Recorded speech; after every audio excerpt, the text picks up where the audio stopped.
Beyond and hello everyone, my name is Jonathon Dornbush. This is Beyond episode 593, IGN's weekly PlayStation show where we tell you about the latest and greatest going on in the world of PlayStation, even when they're not at E3, because there's still a lot happening. I am joined this week by Tom Marks. Hello. Thank you for being on the show, Tom. Thank you Glad for to have you here. Yeah. As well as the Blue Jeans brothers, Brian Altano and Max Scoville. Yeah, Beyond. We accidentally match like idiots. Yeah, I think we you had guys a did case of the Tuesday Sads. We look like double bullies. That's true. Yeah. Someone Frog and Toad are friends. someone mocked us a few weeks ago for all being dressed in black. And I'm like, Yeah. that's just San Francisco. Yeah, it was That's just how rainy we all- and sad here. I either dress like a Berlin nihilist or Jimmy Buffett, so I am clearly a man of many two different notes there. Unrelated to what we're wearing today, wanted to say a few things before we jump into the show. First of all, E3 is coming up soon. Of course, Sony is not at E3, but we the will biggest all be at E3 PlayStation event of all time. because it will feature the four of us and Lucy. We'll be, of course, covering E3 in full on IGN. We'll have a lot more to talk about all of the plans that will be happening at the show. Obviously, if you're at the show, since it is open to the public, please feel free to say hi. Yep. Know that we may be running to and from appointments, so if you see us there, we may only be able to literally say hi, but we will always be happy to say hi to you. And That's stuff true. Beyond. In addition to that, of course, we've been mentioning it for the last few weeks, we are going to be doing a live 600. Can I tell you about it in full detail? No. When will I be able to tell you about it in full detail? I don't know. Why don't I know? Stop asking me so many questions, Jonathan. Anyway, of course, we would like to be able to tell you more about Beyond 600, but we are planning something. Just there's a lot of moving parts and hands it has to go through before we can get the okay to publish all the information about it. We are looking again, though, for the end of June, the very end of June, so plan to keep that week free if you are in the San Francisco Bay Area or can travel to the San Francisco Bay Area. Perfect. Without any further delay, though, let's get into News Crunch.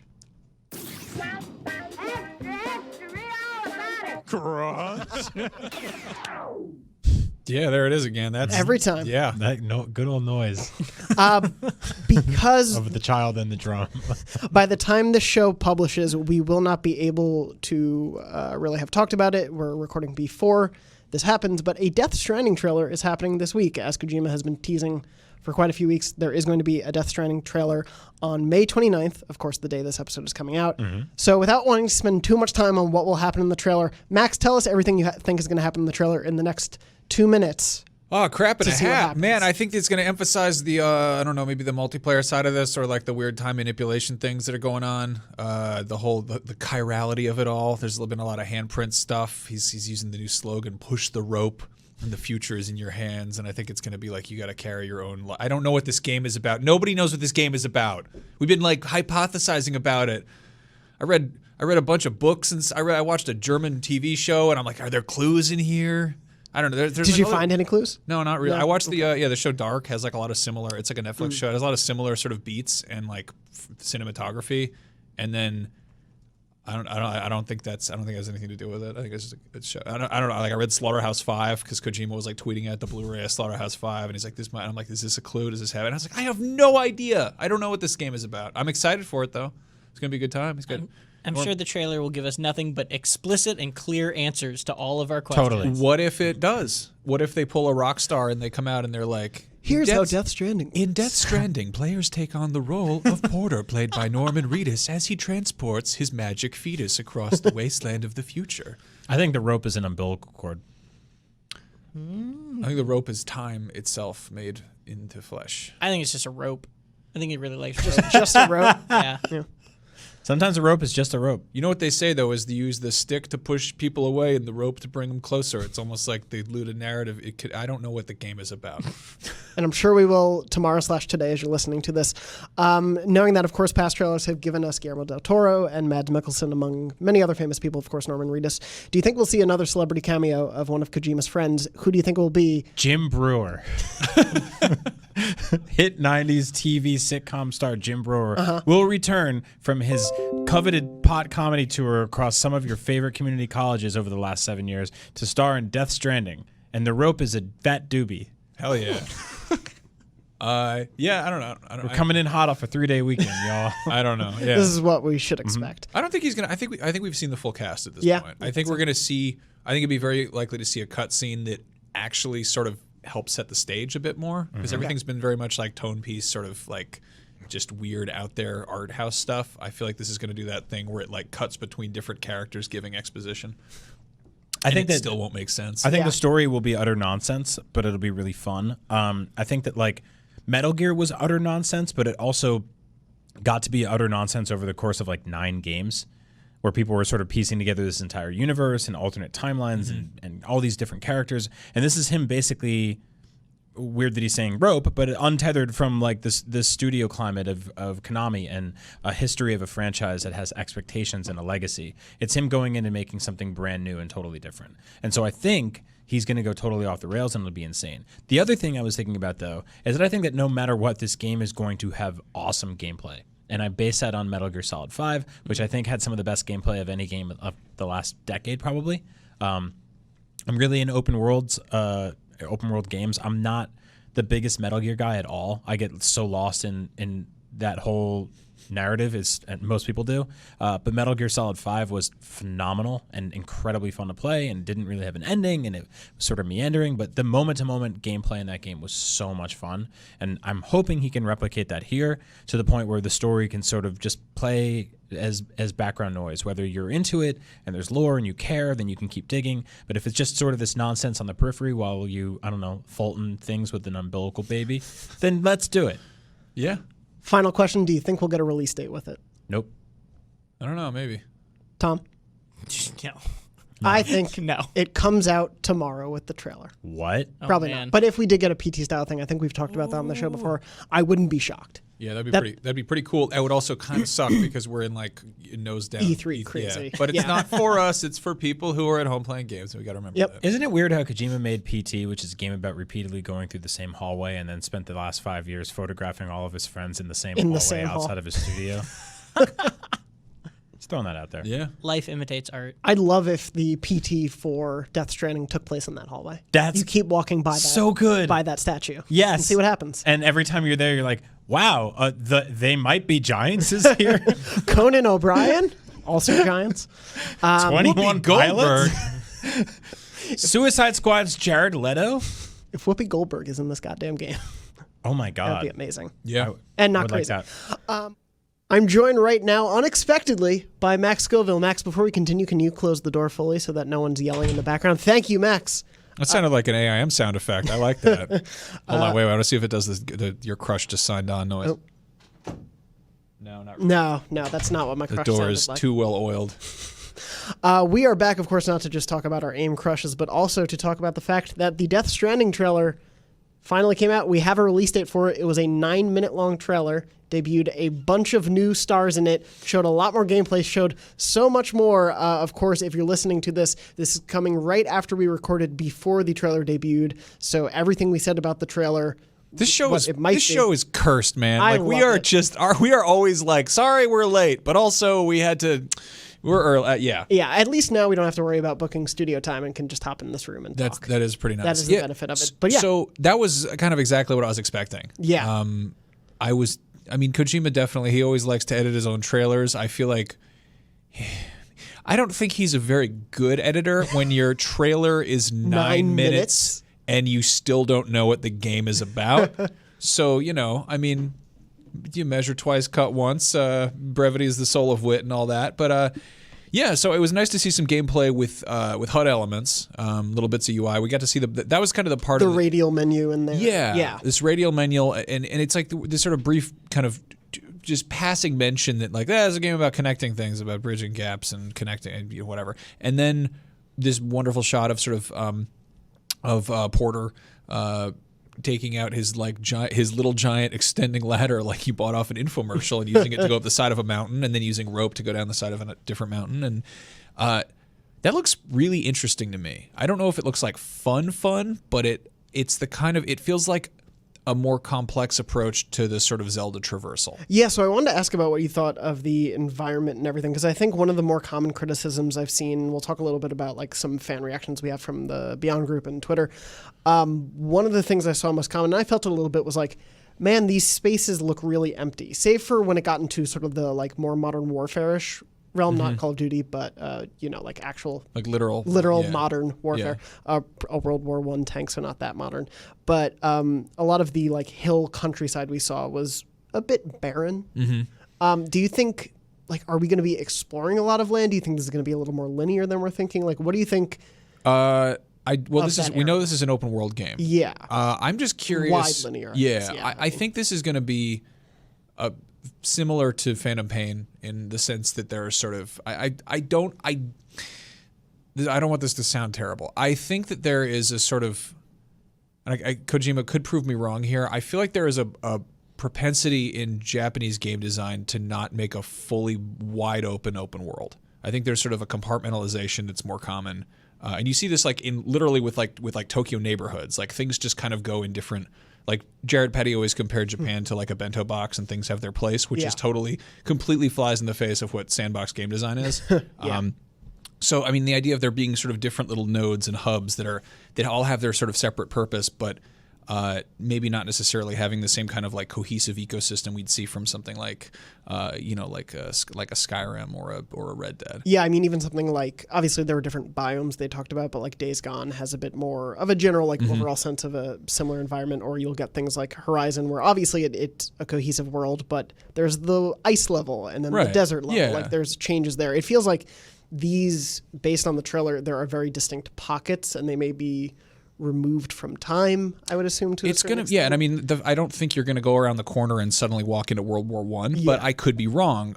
That will understandably be kind of jarring. I think we're definitely looking at some sort of time travel interdimensional stuff in here. Like this game clearly has a lot to unpack, which I really, really adore, because so often we see games try to like there's the ludonarrative dissonance where there's the thing that's happening in the game is breaking the story.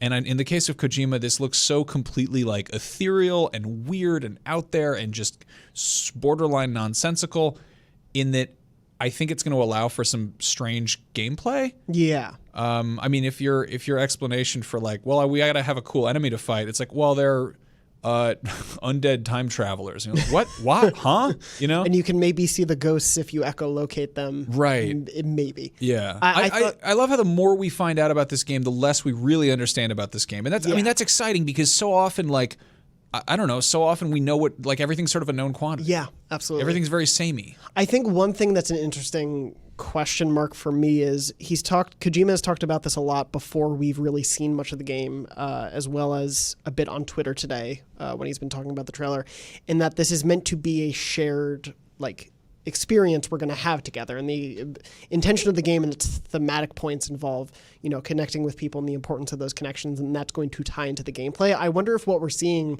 is, because this is very much a single person playing through the game, how the world will change, if possible, when thousands, millions of people are playing.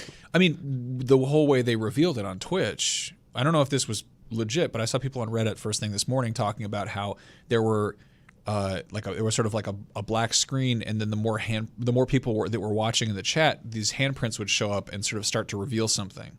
It's weird because it could be either way, where it's like the coincidence of more people were up, so more people were watching. Yeah, it could have also or just been time. But apparently, it dipped in and out. I haven't seen like a follow up on that, but I mean that does seem like the sort of thing that Kojima would do. Oh, the fact that I don't know, he's like, oh yeah, I'm doing a sequel to Silent Hills, but let me bury that information in something that everyone's gonna have to pick into and dig into. I think we've seen like tip of the iceberg with this game. Yeah. And there's gonna be some kind of crap on the back end that we don't fully. Yeah. Like, I mean, PT was going to be a game that was going to ask you to like pair your cell phone with it so it could send you scary text messages while you were playing. Like, what the hell? Who knows what he's going to do with this now that he's been able to actually make it? I did want to ask, before we get a little bit more into some of the specifics of the trailer, how big of a game do you think this is going to be? Obviously, we're talking about these different environments and everything, but Tom Marks from our team, he and I were having an interesting chat earlier about the fact that, Kojima Productions has obviously been around for a few years now, but they didn't start working in full on this game until a little bit into their life cycle, because obviously, it took them a long time to figure out what engine they were going to use. No, I did an interview with him, and he was sort of irate that people were like, hurry it up, get cracking on this, when he's like, we had to buy chairs for the conference room. we kept holding meetings in restaurants because we didn't have a kitchen to do lunch in. It was like, okay, all right, sorry, man. Yeah. But that's kind of it. Like, I think the fact that I don't know if this is a case of Sony just getting the hell out of his way and letting him go nuts, or throwing money at him and being like, give us your best shot, let's see what this looks like. But you look at sort of everything that was going on with Phantom Pain, and really a lot of Kojima's games, that is that's attached to a giant corporation that's known for making like fitness centers and pachinko machines, which I understandably have probably a slightly more lucrative profit margin than AAA video game development, Sure. starring Hollywood celebrities. So like I don't know what's going on behind the scenes here, but like it seems pretty cool that like it looks like he's kind of just going nuts. Yeah, and I mean, he said pretty much like every Metal Gear game, right? Like, this is my last Metal Gear game. Like, Yeah. he's always wanted to move on. I mean, well, the big secret is like every Metal Gear game could totally exist as its own game. Like Yeah. everything he was doing in those games had like new and weird systems. Like those were not like, I don't know, you play most other game sequels and they stay in the same box. And with the exception of like, tactical stealth espionage action being sort of the core concept, there were all sorts of other strange experimental things he was playing with. Like the fact, I remember after 2, he was like, yeah, I'm done with Metal Gear. And I was like, anyway, here's Metal Gear Solid 3. It's a prequel. And also it's like a survival game and you have to mend your own injuries. And also there's a whole system about eating and cooking food. And if you spin around fast enough, you throw up. And you're like, well, are these systems going to stay in place for the next one? And like some of them stuck around, but mostly no. Yeah. So I mean, really, he's very like, he's not as iterative as you'd expect for a guy who's worked on all these different games. And in this case, like, yeah, it's still got some familiar stuff. Like it is an open world action game with stealth elements, which is what he's sort of known for. But he's clearly doing some other stuff that he's like he wants to create, and he wants to make new things happen. Yeah. And but yeah, sorry. As for length of the game, I think it's going to be shorter than we're expecting. I feel like it's not going to be. I mean, his games are never that long. They just are. They're like robust. yeah, I feel like whatever the like critical path main campaign of this game, it's not going to be a 60-hour adventure. It'll be much more defined, but presumably have a lot to play with in the margins of it. And yeah, what I hope is that my biggest issue with the Phantom Pain, and everyone's always like, "Oh, I never finished," and I was like, "Well, neither did Kojima." So that joke has gotten sadder every time I tell it. But that game has, I would say, probably. I don't know how much story. There's not a ton of story. Most of the story is like buried in like audio logs, but like the gameplay and like the cutscene stuff are all very disparate. And like if you play a Metal Gear game and you skip the cutscenes, that game is like. Those games aren't that long. Like most of those games are like 8 to 10 hours, but they have like hours and hours and hours of cutscenes, so they feel like longer experiences, or they have like all sorts of weird details to uncover, or they have this motivation to sort of to get really good at a particular mission. It's like, oh, you want to unlock the title of Super Big Boss, and you want to get like the special alligator hat, and you want to, I don't know, you want to get all the dog tags like that. He has all these sort of this added value, stuff in there that makes it feel like a bigger game, but end of the day, like his games aren't that long. Phantom Pain just kind of like it did a weird thing where it spaced out all the story missions between like weird kind of busy work. Yeah. Whereas previous games would be like, anyway, here's your main story. It's you gotta go, you gotta do the enter the secret base and blow up the robot, and then do the Jeep chase, and then here are VR missions and extra bonus challenges. Like there's always sort of extra crap tacked on, and then. Yeah, sort of Phantom Pain sort of padded itself out. Yeah, I'm curious to see what DLC for this game could possibly look like. Yeah, I mean, I think the online stuff is going to be like very weird, whatever it is. Yeah, I did want to talk about some of the specifics we saw. Our intrepid freelancer Colin Stevens, as well as Joe Screbbles from our UK team, were putting together a list of basically all the gameplay elements we saw both in the like teaser feed, but then also in the 9-minute trailer as it came out. The first thing in their list, which I appreciate, is snow. Yeah, there will be snow in this game. That's good. Just seeing a lot of variety of environments, I think, in this trailer. Obviously, we've seen them across the trailers, but to have them kind of coexisting like this. I was pretty pumped on that cool-ass motorcycle. Yeah, it's like a tricycle, I think, at some point. Yeah, I feel like it had 2 wheels in the front, one of those things like a reverse. If you saw that in real life, it would be dumb as hell, but seeing it in like a cool video game, you're like, yeah, that's awesome. Yeah, so the interactive UI, as you mentioned, for when you're choosing the different items that he'll have to get across stealth and tracking. We saw sort of this like orange pulse emitting from Sam, Norman Reedus' character, to cue him to get low and move away from that pulse sort of thing. And we've seen the little puppet thing on his shoulder, the little clacky thing. Yeah. It's taking different shapes. And I think since PSX a couple of years ago, we've been sort of speculating that was going to be almost a replacement for UI elements. Yeah. Which I love. I think that's one way of kind of sidestepping the ludonarrative dissonance issue is like, why would, I mean, the HUD in the game, why would that take you out of the game? Yep. Yeah. I love when Dead Space did that so phenomenally well last generation. We saw a bit of actual melee combat with Norman Reedus whacking guys That's with a my suitcase. purse. Yeah. That's my purse. I don't know you. Obviously, the vehicles, as you mentioned, bridge babies. So the babies we've been seeing, the fetuses in the whatever he's carrying on him that we've seen throughout all the trailers, or the babies kind of appearing and disappearing in those little containers. The babies are now known as bridge babies. It seems, as we wrote, it appears Sam needs to be connected to one in order to use his scanning devices and to see the ghost-like tethered enemies that drag him through the ground as his surroundings go black. And orange handprints appear. So this seemingly will be like how he transports to different locations, I would assume. Like, it seems to have a very heavy narrative importance. Like, it's clearly a MacGuffin of sorts for here, but I'm curious how much it'll play into the gameplay. I like how we talked about like Justin Roiland's Trover Saves the Universe, where like super babies are a crazy power up and a collectible, and then we're like, anyway, here's the serious game about collecting babies. I like how some of the babies are just like creepy ass like Mezco Living Dead dolls, like they're just like they're the Toy Story Erector Set Spider Baby. You know, there's like weird ingrown hairs and like broken eyeballs, and you're like, are those evil ones? Yeah, like, what are I don't they? know. Like, what's this weird race of, I guess, sentient babies, like kind of super intelligent maybe. So yeah, we see a lot going on. We also get a bigger glimpse at the cast. So of course, like Mads Mikkelsen, who we've seen before in the trailers, Del Toro is in the trailer, Norman Reedus, of course, but we also got some new people confirmed, like Nicholas Winding Refn, the director of Drive. I had a feeling he was going to pop up. Yeah, are they friends? Yeah, Or yeah. okay. And he worked with Mads Mikkelsen on Valhalla Rising. Oh, right. Yeah. But I mean, Kojima and him have been like, they've been, screwing around. They seem of a piece. Yeah. Yeah. And my personal, just because I love The Leftovers, Margaret Qualley, who was also in The Nice Guys and a bunch of other things. Her character's name is Mama. Yeah. So, yeah. The names in this, the names. The names are incredible. Well, there's Hartman. Die Hardman. There's Die Hardman, and then there's Hartman, which seems like a more normal name. And then there's also like... It's a lot. This game has a lot going on in it. But I'm curious what you thought of sort of all the character work going on. Like, could you parse anything about the relationships Norman Reedus' character is going to have to some of these characters? Because the trailer opens up with him in the Oval Office talking to presumably the dying president. Who is named Bridges? His name is Sam Porter Bridges. Right, but doesn't he call her Bridges? He might. But then Bridges is also the name of the organization he's part of. Yeah. Is he You're just also super building wealthy? bridges.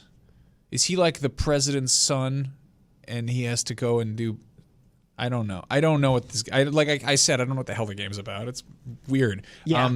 I liked how much they showed a lot of variations of Mads' character, and I feel like he's going to have probably one of the most interesting progressions. I think he's going to be like that dude is a phenomenal actor, and I think he's just going to absolutely knock it out the park with like subject matter that we're like, wait, what? Huh? You know, like I think this is going to be very Lynchian in the sense that talented actors are like throwing their absolute all at like a story that maybe doesn't necessarily add up, you know? That they don't even like fully comprehend themselves. I want to see if I can find it, but we had our IGN Japan team interviewed, I think, Mads Mikkelsen about a year or two ago, and he kind of talked about and intimated that there were like multiple sides to his character and that he essentially was acting different variations of his own person. You can definitely see that throughout the trailers. Yeah, and especially in that end scene, very big difference from like him in the suit is very different from the opening scene, which is very different from the like war torn Mads we see who flicks cigarette into the water and everything lights on fire, and he's fine because he has dead soldiers with him. Yeah, man, he's good. He doesn't. Yeah.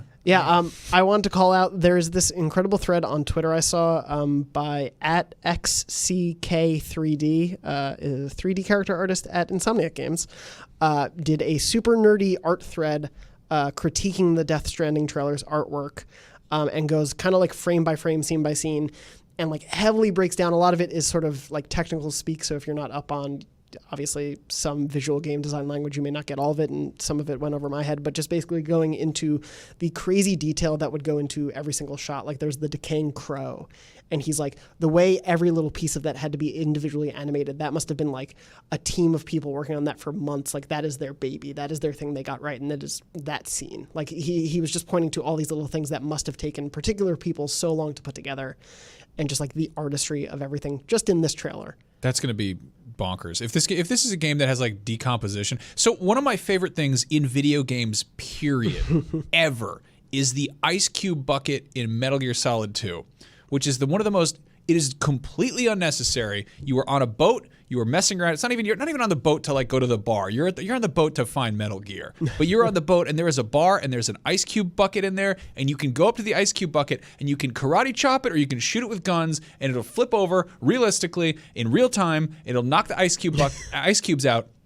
And the ice cubes will melt in real time. And if two of the ice cubes are closer together, they will melt slower because they're keeping each other cool, but the one off to the side is going to melt faster. That's in a PS2 game. Yeah. Like there's so many like this, and it doesn't affect anything that you're doing. I don't know. Like Kojima he's the first person to put like realistic armpit hair in a video game. Like it's those, and I don't know if that was Kojima or somebody working for him or what the deal was, but like that's so cool to see. And it's so cool to see like to create a space for that, you know? It feels like this trailer implies that this game is going to just be completely full of that sort of level of detail. I love it. For reference, I don't know if we actually said at the top of this, the game comes out November 8th. I'm very happy about that. My birthday is November 5th. Oh, perfect timing. Just in time. Hopefully we get the game a little bit ahead of time so you can play it on your birthday. Unless they decide to, it's one of those everyone plays on day one. I'll talk to my people. It happens. All right, good luck there.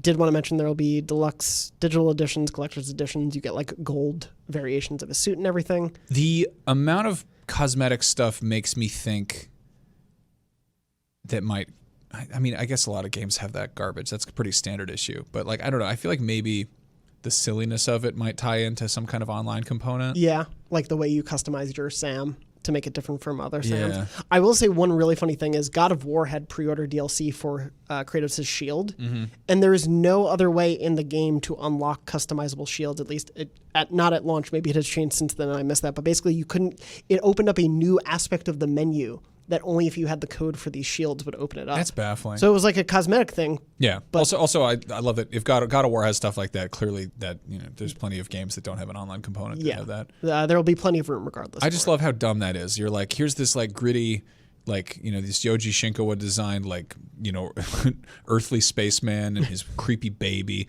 Anyway, give him some like gold stunner shades. Make him look like he's in a Kesha video. That's a good look for that. But overall, you feel you enjoyed the trailer? I'm so happy about this. Like this is I like that I still really don't know what we're looking at. I think it looks sound as a game, like the little bit we've seen here and there. I mean, just like I don't know, if your job is to like deliver stuff and like go from place to place and try to, connect things, and then these like I don't know, like evil mummies show up. Did you say homo demons? I think they're called homo demons, yeah. Good God. Yeah, is that just like we couldn't do like X-Men style changes to Homo sapiens, so homo demons. Homo demons. Yeah, I don't know. That's a interesting take, but yeah. Yeah. Yeah, so like the homo demons are going to show up and they're going to chase you around and you're going to have your little suitcase and you're going to be like, not today, demons. Yeah. I don't know. Like God, it's also so cool to look at this and not be like scrubbing through being like, yeah, I have a theory. I think that might be Liquid Snake when he's in middle school. You're like, no, this is, I don't know. Who knows? I don't know who any of these people are. Yeah. This is totally like blank canvas not by choice. Yeah. He can't tie this to anything. It's so weird. Yeah, as someone who never really got into the Metal Gear party of it all and is pretty much starting fresh for the first time with Kojima, I've talked a bit on the show how before of like, I am interested in Death Stranding, but not excited about it. But I think this trailer changed it for me. I think the riffin' guitar track really helped. That started up, and I'm like, oh, okay, I get the tone of this game now a little bit more. Like, there's going to be some goofiness to it that is just going to be apparent. Like, it's not going to be off on the sides. There is a huge issue with obviously like a team of people worked on this, and it is like, to do sort of the auteur factor where you're like, one person made this game, one person did not make this game, but one person made a lot of very specific personal choices and was allowed to. Yeah. Like a lot of games are very samey because some focus group chimes in on what they think they want out of a video game, and then the board of investors is like, no, we think this is what people want according to data, and then they come in and they tell the creative director that no, your main character has to look like this and has to act like this, and the game has to have these components. Whereas Kojima's like, I was traveling in Iceland and I discovered a band called Low Roar, and I decided that I want to use their song in my trailer. And that's like, I mean, that's what movie directors do. Yeah. Like they're like, I found music that I think is cool, and this is a good fit for this. And there's that level of like, well, that leads people down, new little rabbit holes and turns them onto new things. And, Yeah. And it wasn't just like, it's not just like no marketing team in their right mind would be like, yes, Low Roar, that's good. Also Apocalyptica, a Finnish cello metal. Also 9 minutes. Make the trailer 9 minutes to announce your release date. Yeah. Yeah, it's kind of crazy. I'm definitely more excited. I'm still a little curious, like what moment to moment playing this game will be like. That's still the biggest question for me. But in terms of like tone, aesthetic, the performances, everything, I'm sold on that part of it, and I'm excited to see how all of that plays together. I think the amount of like stuff that we just don't see coming in this. I feel like the gameplay is gonna. I feel like we're gonna get the crap scared out of us. Yeah, like you're gonna go around a corner and there's gonna be like the ghost of a whale or something. There's gonna be some spooks. Yeah, yeah. There's gonna be or you don't know. There's that awful like Bloodborne experience of like somebody from another universe comes into your game and starts messing with you. And you're like, crap, what am I doing here? I think there's going to be all kinds of stuff like that. Yeah, we have no idea what the potential of that will be, especially if it ever makes the jump to the PS5. But we'll see about whether that happens. Max, before we go, just very quickly, since this episode's going to come out, I figured I'd mention it. PlayStation Plus for June. Oh yeah, let's talk about Sonic Mania, Sonic Mania, and Borderlands: The Handsome Collection. Yeah, that's a good solid lineup. Yeah. Those actually make sense. Yes, yeah. There's like relevance to both of those choices. Also, I was thinking about it. I feel like I don't know if anyone jumped on this, but like we're getting a Sonic the Hedgehog movie that just had Sonic in it, but like how goddamn disgusting would Knuckles look like in that art style? Like they're putting that back. That was supposed to come out the same week as Death Stranding, but they're putting that back in the oven. They're putting that awful baby back in there. The post-credit scene would have been like Tails and Knuckles showing up. Yeah. Or like an end Knuckles joke. The final post-credit scene, yeah. We'll see what will be spared when it comes out in 2020. But yeah, I think that's a solid lineup. If you don't have either of those things, Sonic Mania is probably one of the best Sonics in years. I'll jump on that. It's free. And sometimes you got to play Sonic. It's a lot of fun, and especially if you're interested in Borderlands or just want a refresher, obviously the Handsome Collection has plenty free to play. They released the 4K texture update pack for it. Download that. It's like 15 gigs aside from that. But yeah, I think that's a pretty solid lineup. Other than that, I'll throw this show back to myself. Jonathan, don't mess it up. Don't definitely, after Max and Brian leave, start to lose your ability to speak full sentences and mess things up properly. I feel like this is kind of Death Stranding in its own way, where we had to post record something to insert into the middle, talking to our past and future selves. We are the future selves tossing back to our own past. Are we the Death Stranding? I don't know. The Death Stranding was the friends we made along the way. I would, yes. Take it away, me. Yeah. And not crazy. Like that. Moving on from that, though, of course, we'll be proven either right or wrong in just probably a day.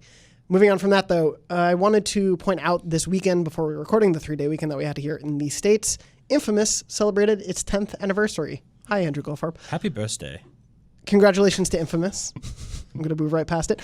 In addition to, just celebrating it with a nice piece of art, Sucker Punch put up a pretty long tweet thread about the behind the scenes of what Infamous eventually became to be, but how its development went. And I wanted to bring up a few really interesting facts about the development of it. The first thought is that they published was that it was the original title for it was True Hero. They tried out many titles. This is all quoted from the tweet. And even at the E3 2007 reveal, we were awaiting legal clearance for Infamous. So they had a backup trailer ready with an alternate title just in case. Oh, wow. Luckily, it got approved in time. That's it's such a better title than True Hero. True Hero, yeah. The Infamous is so nebulous in terms of the title and what that means for your character, especially because that game is totally about deciding if you want to be good or bad, and True Hero is just good. It's too clean. It's I think it also just gets lost. Like true and hero are such common words, whereas Infamous is not used as much. That sounds like a cowboy game. True Hero? Yeah. Yeah. True American Hero. Yeah, I don't know. There's a cowboy hat. Doesn't fit well at all. Yeah, but also maybe we're thinking about that in the context of 2019, where there's a million games and you need a name to stand out. And in 2009, a game like True Hero could come out and maybe be like, it wouldn't blend in as much as it would today. No, I'm with you. There are not 30 games published a day on Steam. Probably it was only 4 like of which are called True Hero or some combination of those words. Hero True. In addition to that, they also mentioned in an early version of the game, you could switch out your superhero outfit into civilian clothing by changing in phone booths. So classic Superman thing. That's how old this game is. There were still phone booths. Yeah. Early on, the pitch included superheroic actions like customizing buildings to give a neighborhood new types of shops to keep citizens happy. What? Gentrification, the superhero game. That is really crazy. The studio originally referred to the hero in the game with a much different look. He had like a very long like rocker mullet. They referred to him as Gear Wolf. I like the way Gear Wolf. Yeah. I like the concept of this sort of like weird like punk rock Venom character showing up to town and being like, I put a Panera Bread on your street. I filed a noise complaint with the T-Mobile store. They experimented with light character customization that allowed you to change your hair, outfit, and more. During development, the hero could use telekinetic powers to draw throwable metal objects like license plates, hubcaps, stop signs, and bicycle sprockets into his hands to use them as weapons. At one point, the hero could do vehicle stunts, including motorcycle parkour, and they have this little video of basically the hero on a motorbike hopping like ledge to ledge like it's a BMX game. Oh, wow. And then in addition to that, they also experimented with the ability to skate through the city using an invisible energy shield. Which I saw the video for that, and it's basically like a Back to the Future 2 hoverboard. Yeah. You see the DNA, though, of Cole's like hover ability very much in there. And then the last thing, the fun little Easter egg that is Sucker Punch's voicemail. Zeke's voice is still Sucker Punch's outgoing voicemail message when you call them. And someone was like, is it really? And they just put out, or someone was like, what about Sooty Santa Monica? Do you guys have Kratos? And they just like, here's our number, go call it. I'm like, oh, that phone line was probably hammered for 12 hours. Oh my God. I would not do that to the main IGN line. I hope we get another one of these games someday. I was going to ask, how do you guys feel like Infamous, obviously Sucker Punch themselves is working on Ghost of Tsushima, but in terms of Sly Cooper, their previous work before Infamous, other studios took that on. It doesn't mean if the end of Infamous has happened, but Second Son and the expansion First Light were the last we've seen, which has been several years now. Yeah. I have like really fond memories of playing those games around the launch of the PlayStation 4. I think that like they totally work as launch games, especially because for PS4 that was such a fantastic showcase of all of just the completely insane graphical and particle effects that system was able of pulling off, and navigating that system is that world was really fun. It's sort of limited in terms of like open world games that we're used to, like the GTAs and stuff like that, because it's not really about like stealing cars and vehicles and stuff. But just traversing that city was really, really awesome. And like leveling up your character, getting new powers. It's a really, really fun take on the open world genre. We used to have like so many superhero open world games, and then they just kind of died. And so I would like to see that again, although I'm really excited for what they're making next. I kind of hope they keep it in the oven for a little bit, like pull sort of a God of War and just let it, kind of let the good parts like rise to the surface with the sort of, hindsight being 2020 and people's nostalgia, and figure out like really what does Infamous mean? Because it has that, it has that beauty of Infamous is a totally vague and nebulous title. Like it's not like, even God of War is almost too specific, and they managed to do kind of a cool shift with that. Yep. But it's neat because they could just be like, hey, here's a brand new character in a totally new setting. Yeah, that's what they were able to do with Second Son. Exactly, so they've proved that there's like malleability to the franchise, and I do think like obviously there was a lot that changed with both the design and the voice actor of Cole in the first couple games. And Cole was never particularly my favorite protagonist, but I did like the ability to mold him a little bit and truly like explore what an anti-hero with him would be versus a hero version. And there's just this inherent right now, as you said, like a lack of superhero games, and I think they had a really good blueprint for what these could be, with some modern updates, of course. What's the dude's name in Second Son? Ooh, doesn't matter. I was going to say his costume design is like just perfect. Like main guy. Yeah. I'm so fond of like when video games don't go like Delson. Right. Yeah. Yep. Where it's like that looks like a dude in Seattle. Yeah. Yep. Like totally. And it was not like, let's give him a jacket that we invented completely. It's like, no, this is like what people wear. What was super cool was they, with certain versions of that game, they gave you the beanie, and I had it for a couple of years. Oh yeah. I shave my head, so I get cold sometimes, and then it gets wet and rainy, and it's hard out here for me. So I put the beanie on, and it was very nice. I enjoyed it. Thank you for that story, Brian. We obviously are seeing MCU characters or Marvel characters specifically team up with video game studios. I would really love to see like an Infamous game that is basically starring a popular Marvel superhero, Yeah. but is only basically Infamous in surname. They what was really funny was before Spider-Man came out, that was the big rumor, was like, oh, Yeah. Spider-Man by Sucker Punch, Spider-Man by Sucker Punch. That they made a superhero game, they'll make this superhero game. It made perfect sense, Yeah. right? And I think they still have that DNA in them. Obviously, you see they're like generation to generation, their interests really develop and change, and everything from Sly to Infamous to now Ghost of Tsushima, like markedly different games. Like watching that evolution is fascinating.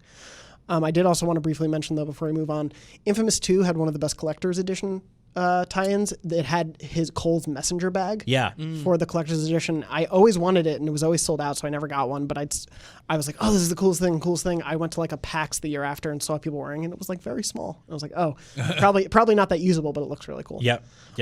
They had really good sense of character design a lot in that game, especially after the blowback they originally had. I think it's a good indication of great character design when their items that they're wearing in the game translate to something that you can wear in real life, and it's practical and believable. Yes, yeah. Very excited to celebrate the 10th anniversary. Hopefully, this is not the end we'll hear of Infamous, but for now, Ghost of Tsushima is what we're all waiting for from Sucker Punch, so we'll see what happens. I wanted to move on to briefly mention, we didn't really cover the Castlevania collection too much on here. You can go check out Sam Claiborne's review of it on IGN, and he did like mini reviews for each game in the collection. I did want to bring up, because it was our exclusive today as we're recording, but we announced the lineup for the Konami Contra Anniversary Collection, which includes Contra from the arcade, Contra from the NES, Contra from the Famicom, Super Contra from the arcade, Super C, I assume Super Contra from the NES. I don't know Contra too well. Contra 3, the Alien Wars from SNES, Super Probotector, Alien Rebels. Did I say Probotector? I don't know how that works. Contra's bad for a day. Contra Hard Corps, Probotector, and Operation C. Yep. Which is That's the Game full Boy collection. game. Are you a big Contra I fan? love Contra. Okay. So what's awesome about this is that usually these collections are really like anytime you go to play any old Contra games in any sort of modern, on any modern hardware, you're only usually given the choice of like Contra for the NES or Contra for the arcade. And that sucks because they are very different games aesthetically. And sort of just the moment to moment of playing them, like their bullet patterns don't line up exactly the same way. They're just different games.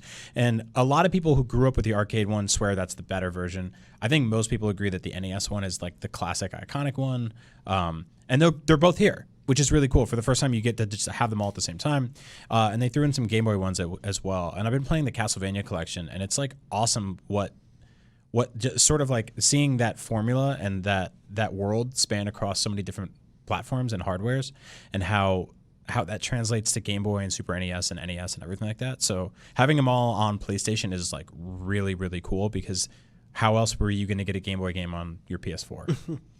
Hey, you know how like FromSoft games all sort of echo classic games, like, you know, a little bit of Ghosts and Goblins, a little bit of Castlevania, a little bit of Ninja Gaiden. I would love to see what a FromSoft version of Contra looks like. Ooh. Where it's just like a shooter, but you're these muscle men fighting aliens. I mean, like you go up against like kind of these like grotesque, giant, freakish FromSoft-esque bosses in this game. So that'd be really interesting, especially because they would have like weird mechanical body horror infused with guns and stuff like that. I mean, I love how like Contra comes from that era of Konami just shamelessly ripping off Hollywood movies and being like, yeah, this is our version of that. And it's like in the same way that Metal Gear is like sort of, I don't know, it's like Snake Plissken versus Terminator. Yep. This one's like, oh, what if like Rambo and John Matrix from Commando teamed up against aliens? Yeah, I think they literally traced Arnold Schwarzenegger from Commando on the box art for the original Contra, and no one has ever, like, they didn't go to jail for that or anything. Like, people just let that slide for 30 crazy, years. yeah. It's kind of nuts. And it became its own thing, you know, which is so funny. But yeah. Yeah, one of my, just one of the best local co-op games of all time is Contra. In an age where like game preservation and everything is really difficult to always, there's no like blanket way for everyone to go about it. I'm really glad these collections exist. Of course, Konami does not seem to be super interested in just making new games, so I guess we'll keep getting these. I would love personally a Castlevania collection of all the GBA and DS games. I'm totally with you. I think that like right now the best thing that company can do is lean on their history and goodwill that they get from re-releasing classic games, rather than doing what they did with Metal Gear, whatever it was 2 years ago. Survive. We don't talk Survive. about that. Yeah. I'd so much rather see them go, hey, here's the Metal Gear collection on PS4. Please do that. Yeah. Rather than be like, we made a new Metal Gear using old stuff that people left behind when they quit. It's like, don't do that. Well, where's the Pachinko collections? in That's what I want. Japan. Yeah. No, but I want them on PS4. Honestly, I would be kind of into that. Right. It's got the cutscenes from Snake Eater re-rendered in the That's- Fox engine. Oh, really? That's true. Oh, Yeah. Weird. Man. We put that video up a couple of years ago, and it was like people. I've never seen people so split because they were like, "This is gorgeous. I'm so happy I'm looking at this. I hate that they buried this in a pachinko machine in like a smoked out parlor in Japan." Yeah. It's a very weird one, yeah. Yeah. The current state of that company is very strange, but very cool that we're getting this anniversary collection as well.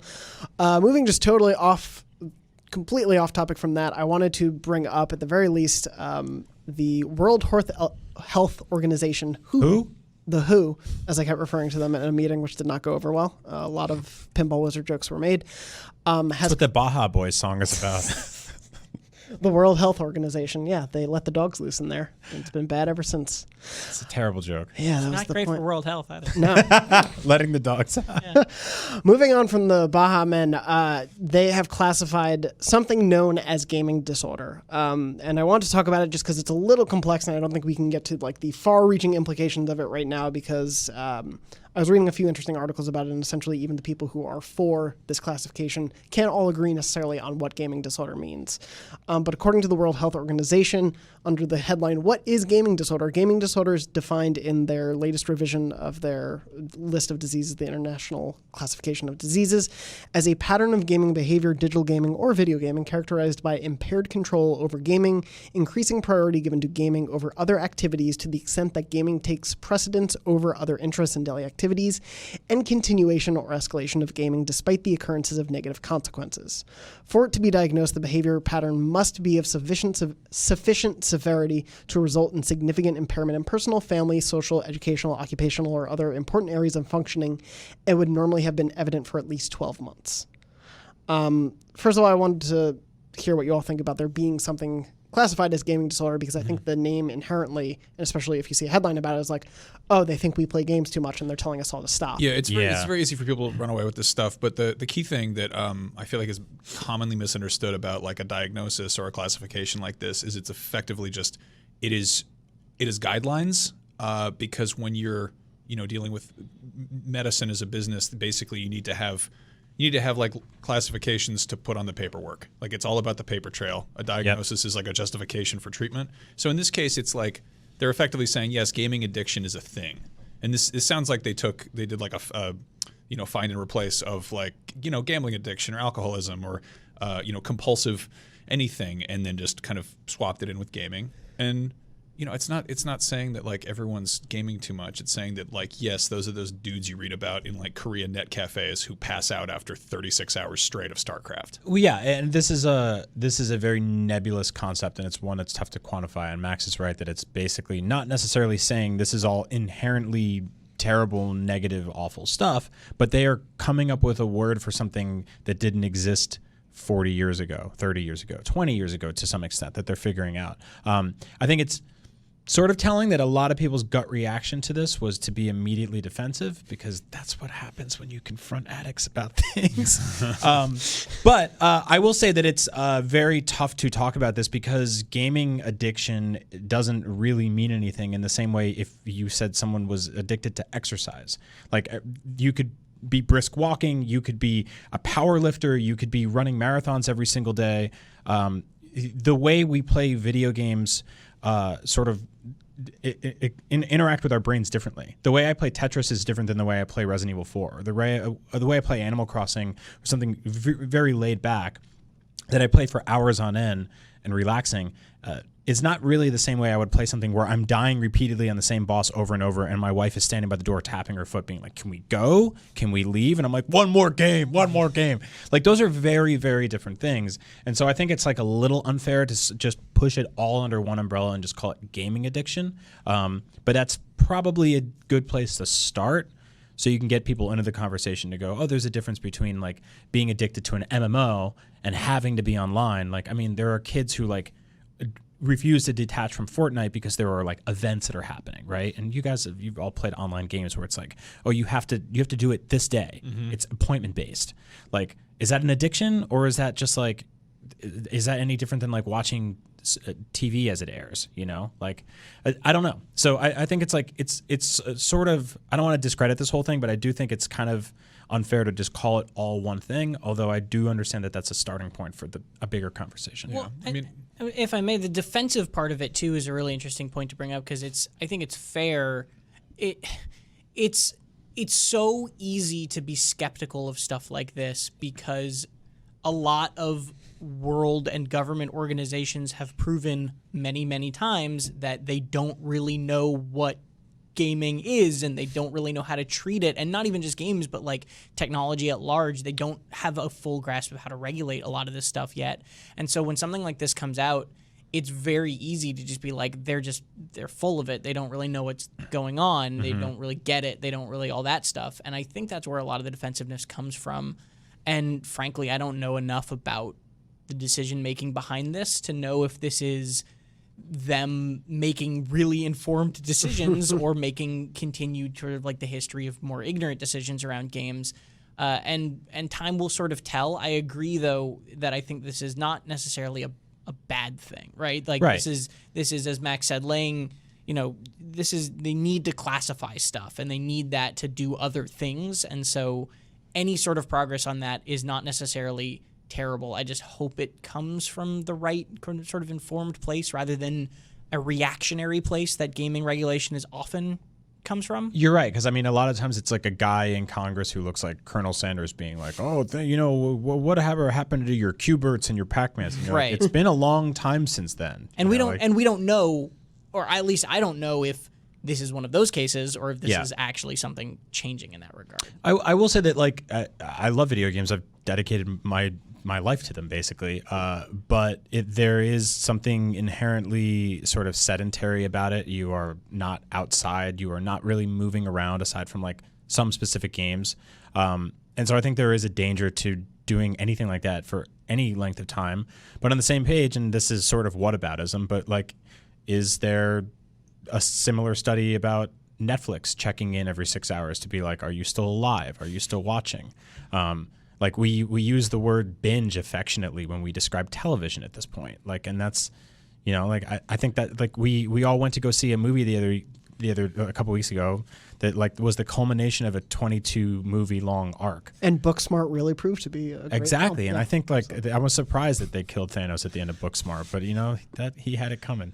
No, so there's obviously street smarts. Yeah, I don't want to be like, well, what about that guy over there? He's addicted too, but it's to Netflix. Like I think this is all part of a bigger thing that our species is careening towards, which is like these sort of shut in, quiet, sedentary people, and that it's all a danger. I think that there's also, it's interesting to look at that because I don't know if there's a classification for people who are like addicted to reading or to movies or to stuff like that. I know there were studies about that with social media, and I can't help but wonder if there has to be sort of like an almost interactive component for it to be properly compulsive.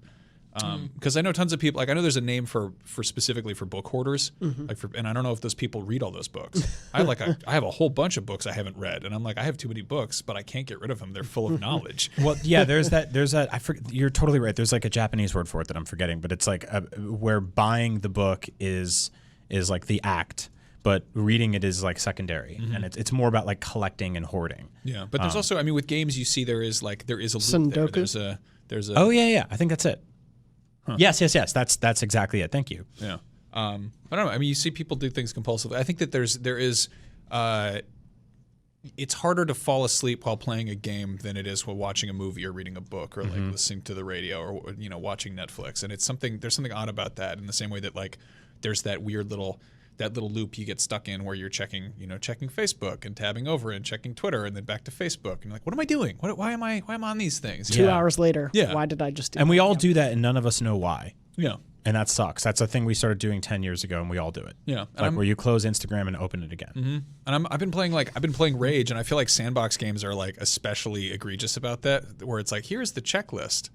Do you want to complete the checklist? And it's this kind of like anal retentive, like I've got to make all these have little green check marks next to them. I mean, it's the mentality behind like, platinuming a game is like making sure you really just do everything and like. Yeah, I mean, we cover an ecosystem that literally gives you a digital trophy photo when you do everything that there is to be done in there, and there's an accomplishment to that, right? There's like an actual reward to it. There's bragging rights. There's everything, and so. And that doesn't mean it's a disorder, you know. I'm not. Yeah, I think yeah, that there's definitely room for that, where some people are better at putting the controller down than not, you know. And that's sort of like, how does that? At what point does it affect your life, you know? Yeah, I mean, when I was a kid, my parents were always just like, why are you playing video games? You're sitting in front of the TV twiddling your thumbs. And I'd be like, you're not wrong. What do you want me to do? And they'd be like, go outside and like get arrested. And so you did. Yeah, so I did. And here you are now. Yeah, go outside and get in trouble. But just to play devil's advocate very briefly. Devil's advocate is not out yet. I do know two people who both had to drop out of college because they played too many video games. I know people like that too. One on WoW and one on League of Legends. Yeah, yeah. That's crazy. I mean, I totally get it. It happens. Yeah. I mean, I think we're in such a different age. Tom, as you said, I completely agree. I think a lot of the defensiveness comes from, especially the U.S. government being like, games are bad. You should not play games. They're terrible for you. Whereas maybe there's a good intention in here of, especially as the conversation around mental health and all of our relationship with it continues to expand and be more complex than we ever used to really think about it. Maybe there is something that is part of this. For reference, the revision that includes gaming disorder won't take effect until January 1st, 2022. So get your gaming in while you can. Yeah, before they take all the games away. Get those plats, man. You sound like a Rick and Morty character. Hell yeah. Speaking of, we'll talk about that in a bit. But yeah, I think obviously there will probably be a lot more discussion before it takes effect. And we'll, of course, continue to update that, whatever that discussion may be, on IGN. And remember, it's not addiction if no one sees you do it. It's not true. That's not. No, that's the joke. Moving on from that, wanted to bring up another report from last week that, who knows, with the news cycle these days, may be outdated by the time the show goes up, because welcome to 2019. Call of Duty 2019 is allegedly titled Call of Duty Modern Warfare.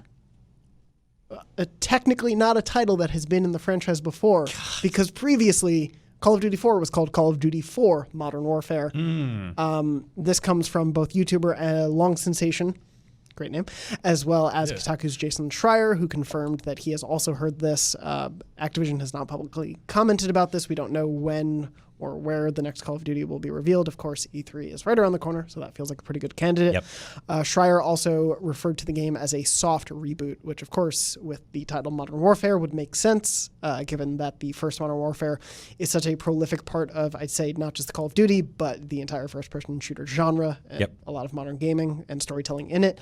I first wanted to ask you all, right after this came out, there was a huge debate about whether calling it Modern Warfare was a stupid idea. And I want to preface this by saying, not knowing anything about the game that they are developing or what is in that game and its relationship to past Modern Warfare games, should this be the title, how do you feel about that as a title in a world where we have reboot titles? I think it's stupid, but not as stupid as arguing about it.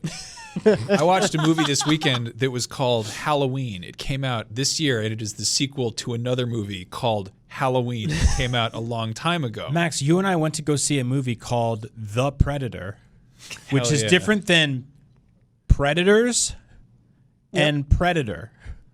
And Alien versus Predator. Yeah. And AVP 2 Requiem. And if I may, The Fast and the Furious, Too Fast, Too Furious, The Fast and the Furious Tokyo Drift, Fast and Furious, Fast 5, Furious 6, Furious 7, The Fate of the Furious. What's the other one? The Johnny and Locke or whatever? Johnny Knoxville Goes to Town.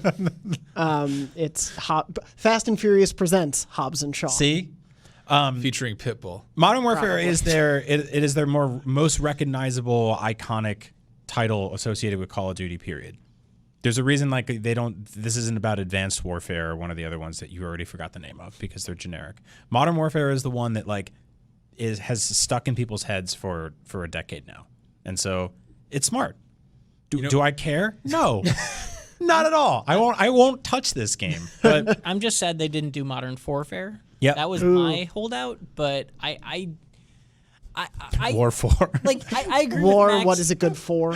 I agree with Max to a certain extent of arguing about this is whatever when we had God of War and all that sort of stuff. But Game of the Year, God of War. And Spider-Man. The main thing to me is I prefer Call of Duty Modern Warfare as a soft reboot to Battlefield 1 being God, the yeah. sequel I hated to that, Battlefield 4 and the prequel to Battlefield 5. How about and different Xbox from One being the sequel to Battlefield. Xbox 360? Like, whew, man, like, whew. Yeah. This is not the first time that someone has done a dumb name. Also, everyone is going to call this game the new Call of Duty, Yeah. which is the only thing they ever called the new Call of Duty. And when that is done, they call that last year's Call of Duty, and then they call the new Call of Duty the new Call of Duty. Y'all playing the new Call of Duty? No, I'm playing last year's Call of Duty. You know what's good? Raise Hawk, Is Call of they're- Duty fans. They're not calling this new Modern Warfare. Yeah. They're not doing Yeah. like a new Super Mario Brothers U or whatever. That would be Deluxe. amazing. Yeah, someone pointed out, if they had gone for new Call of Duty. I personally like Modern Warfare. I loved. I'm not really a first-person shooter player much these days because I'm not good at them anymore. But Modern Warfare obviously was very important to the genre, and I think them going with that name, I'm excited to see what they try to do to make it live up to the legacy of that. I think that's the more interesting thing than There was like a whether or not 3-4 it's year the stretch title. where I played all of the single player campaigns. Yeah. And then I was walking through the office one day when somebody was playing there. Somebody just goes, "Hey Brian, you want to see the end of the Call of Duty, whatever it was called that year?" World War II. And it was just like Kevin Spacey and like some guy's hand fell off or something. And I was like, I don't want to see this. This is the stupidest thing I've ever seen. And so I just walked away. I was like, wow, that's not going to age well. I was right on so many levels. And then I just stopped caring. And then they're like, last year, they're like, there's no single player campaign. And so I was like, oh, great. This is even easier for me to not interact with. To me, this means there very much will be a campaign. Yeah. Like, to me, this means a campaign is very important to what this game is. Yeah. Because of how important. Call of Duty is like one of the most popular things on earth that everybody hates. Like, it's really weird. Yeah, that's fair. It's like if everyone was mad at McDonald's all the time. Well, it's like everyone is so pissed off at Call of Duty. We made a Fortnite video the other day, and half the comments were like, "Fortnite's for babies," and it's like, well, that's a good way to show you're an adult. It's Also, why'd you click on it? It says what it is in the title. Yeah, I mean, Why'd you come in here just to yell at us? We talked about something similar when Bungie left Activision, where we were like, man, Activision is still one of the largest game creators in the world, Yep. and all they make is Call of Duty and Spyro remakes, right? Like, that's all they do now is occasional remakes and one Call of Duty every year. And just because of how popular Call of Duty is, they're one of the biggest publishers in the world. And I'm not crazy. I'm not including Blizzard Blizzard in and that, King and obviously, all that, but it's in the like the top 5 or 7 of NPD every single month, Yeah. every year Yeah. for the rest of our lives and for every day we've ever lived. Like, it's just Call of Duty all the time, constantly Call of Duty. GTA 5, Call of Duty, Yep. NBA 2K. You can always rely on being in there. Red Dead's in there now. Red Dead will now be in there for a Maybe bit. you can throw in Mario Kart. Yeah, true. NPD's kind of boring. It's basically there's like 6 slots on NPD that are free for everyone else in the world, but it's just Mario Kart, Call of Duty, GTA, and Red Dead. Maybe a Madden. I like that they're calling it this, and someone's gonna get mad at me, and I don't care. But you call something modern in 2019, and it's different from what modern meant in like 2004. Mm-hmm. I mean, that's what about with the sequel in 2007 or the sequel in 2010? it's a moving target, you know. Yeah. Those numbers might be Call wrong. of Duty moving target. What's my duty this time, caller? Caller, you're on the line. What do we got? I want to know what celebrity is going to be in this game. Yeah. I think Ooh, it's yeah. Jim Brewer. Do you think it's Jim Brewer? Yeah. Oh man, He's having a year, man. I'm pushing for Whoopi Goldberg. The once again. Bruissance. Actually, they could call this game Call of Duty Modern Jim Warfare, Brewer. Modern Warfare, Modern Warfare 3 times over, and no one would care. But if they were like, and the star of the game is Whoopi Goldberg, That would be amazing. I would love that. I'd be like, I got to buy my first Call of Duty game in a while. You know how Jeff Goldblum was in one of those Call of Duty games? Yeah. A lot of them were. Yeah, well, a lot of A lot of people. A lot of the Jeff Celebrities. Goldblums. Yeah, a lot. The Jeff Goldblums of the world. Danny Trejo. There was So I thought- Fly, was Jeff in- Goldblum. I Kit thought that Harington, was right. I thought Yeah, that was he was. wacky and bonkers. I found out that he was in the Goosebumps game. Like it was the Return to Horrorland or something. It was called Modern Warfare. It was no. This game came out in like fear. 1996. Jeff Goldblum played like Dracula Jr. a million years ago. He was in a freaking video game playing Dracula. Really? Yeah. He was the voice in the Jurassic Park Tycoon game, whatever that was. Oh called. yeah. Uh-oh. Evolution. He's been in like I think surprisingly a lot of video I games. hear a list feature, guys. Top 5 Jeff Goldblum. Lucy, get on that right now. He was that fish in that creepy Fishman game from a million years ago. The Dreamcast one. Yeah. I thought that was John No, Cleese. not I actually. was like, what? I believe you, but Was it John Cleese? Might have been. Oh man. I still want Call of Whoopi Modern Goldberg. All right, so we should talk about this. Someone Photoshop that. Get back to work here. Somebody's writing us an email right now. I can hear it. Fun- I can hear them typing. You guys spent too much time talking about Whoopi Goldberg. Get to go to the news. I'll talk about Whoopi all day. Fun fact about Call of Duty. As much as you were saying Modern Warfare is one of the biggest associated things, we looked up Google Trends for the last few years. Black Ops is more of a familiar term to people, more search than Call of Duty. Wow. Yeah, people go by Black Ops, not Call of Duty. Wow. So they should just change the name to Black Ops: Modern Warfare, and we'll see how people feel about that. Before we move on, just because a lot of smaller news stories broke today, just wanted to briefly run those down. Feel free to shout out anything that interests any of you guys. Dauntless, which debuted with crossplay, as we mentioned last week. The first game to debut with crossplay across platforms, including PlayStation, surpassed 6 million players in its first week of full console launch. So obviously a lot of success there. Am I the only person that keeps reading this game name as Dauntles? Yes. Yes. What? Just checking in. I don't. What are you, 8? Yeah. Statistically. What does that mean? Call of Whoopi. A few days ago, we put up a trailer for a game called Baldo. You should go check that out. It basically looks like Zelda meets Ni no Kuni. Speaking of things people call me. Ni no Kuni?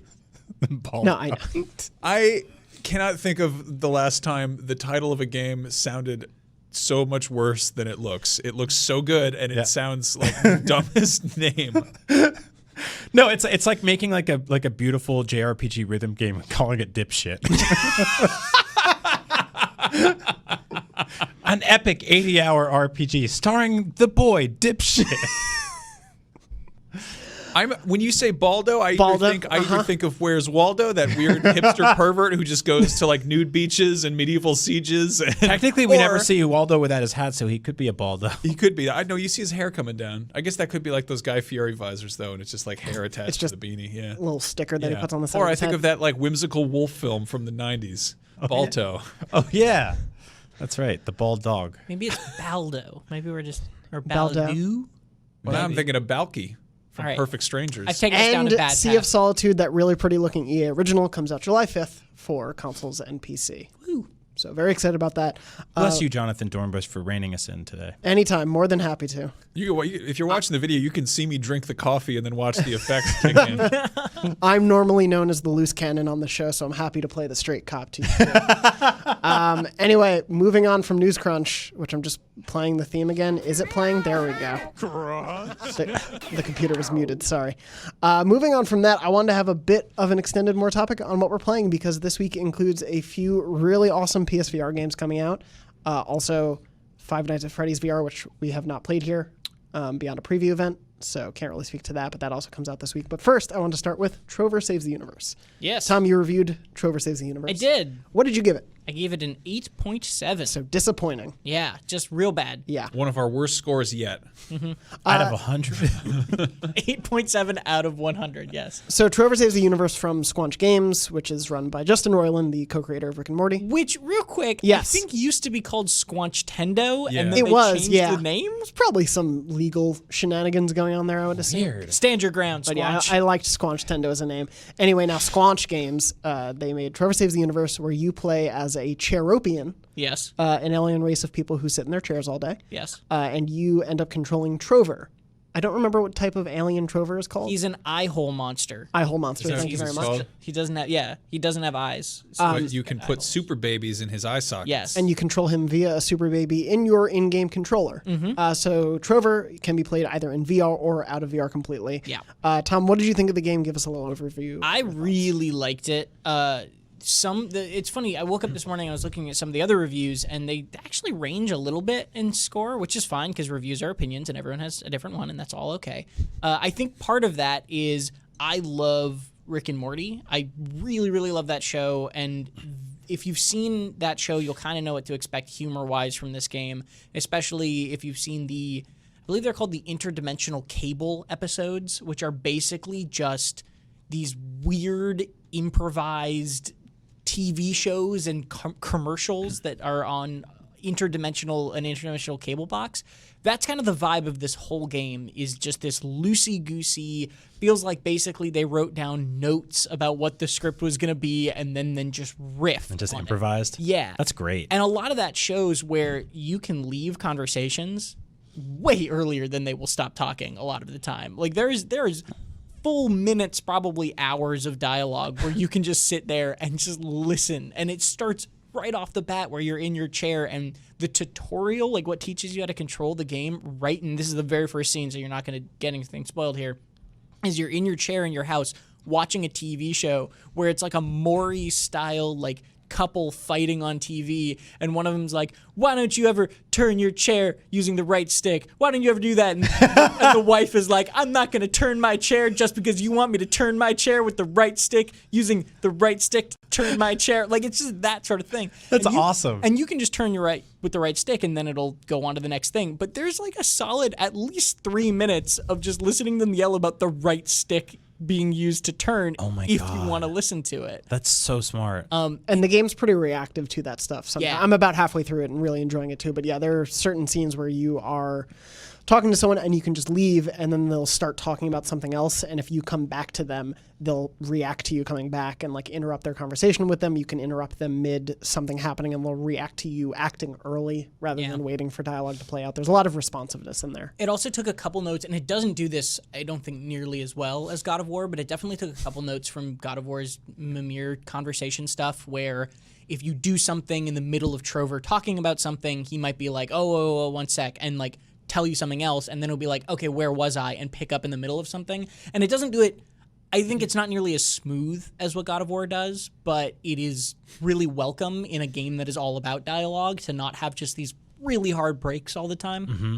So I liked that. I previewed this a while ago, and I'm really excited about it because Justin Roiland's last VR game, Accounting 101, is like one of the I think it is like the funniest video game I've ever played. It's ridiculous. And so much of that comes from the fact that they do allow that breathing room for improv. I think one of the biggest problems is that like comedy obviously is very subjective, and it also has to, it's got a lot, it relies on rough edges. It relies on a certain amount of chaos, whereas game design is exactly the opposite, and you have to like, I don't know, when you've heard a joke 50,000 times because you're QA testing it, you're probably like, we can cut this, get this out of here. But like the fact that they've got him, I think someone was telling me like he was in and out of the booth, just like he would just give them like new dialogue, or they'd be like, try saying this, and he would just do his own weird spin on something, and and he also like he clearly he gets games, you know? Yeah.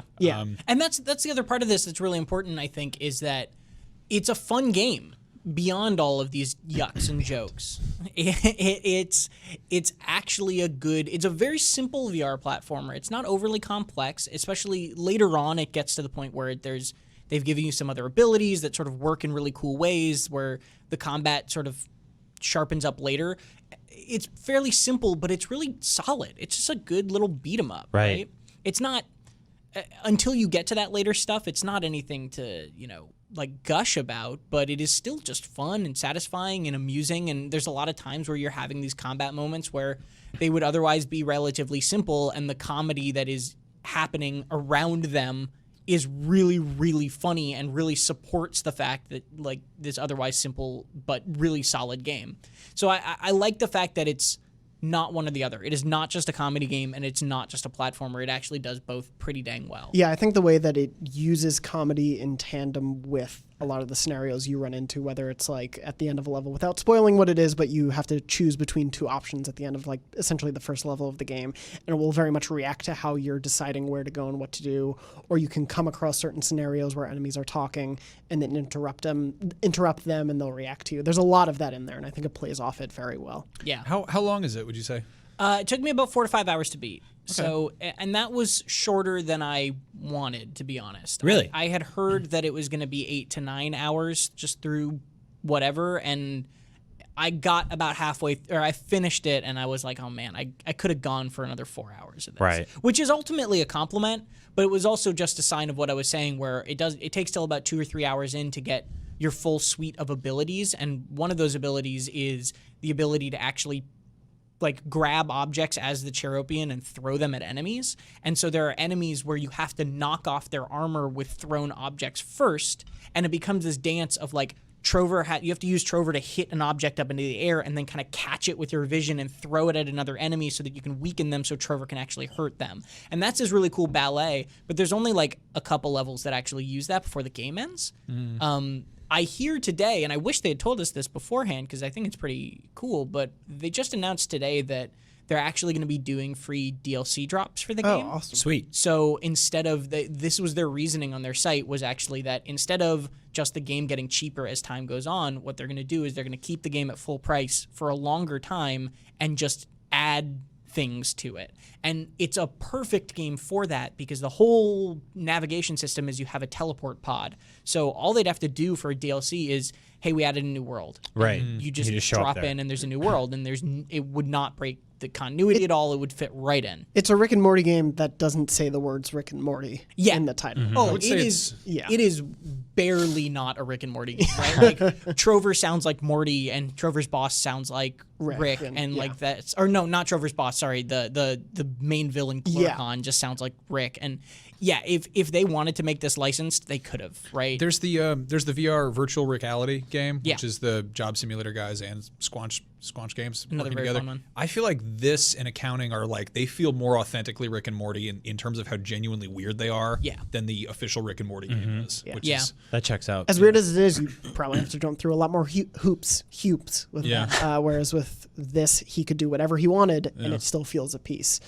I will say in the game, there's a collectible in each world, the Power Babies. Green Power Babies. Green Power Babies. Be sure to read the descriptions for every Power Baby. Dude, it's nuts. They're all different, and they're all weird. They sound like things you guys would just say while we're doing audio tests for this show before we air.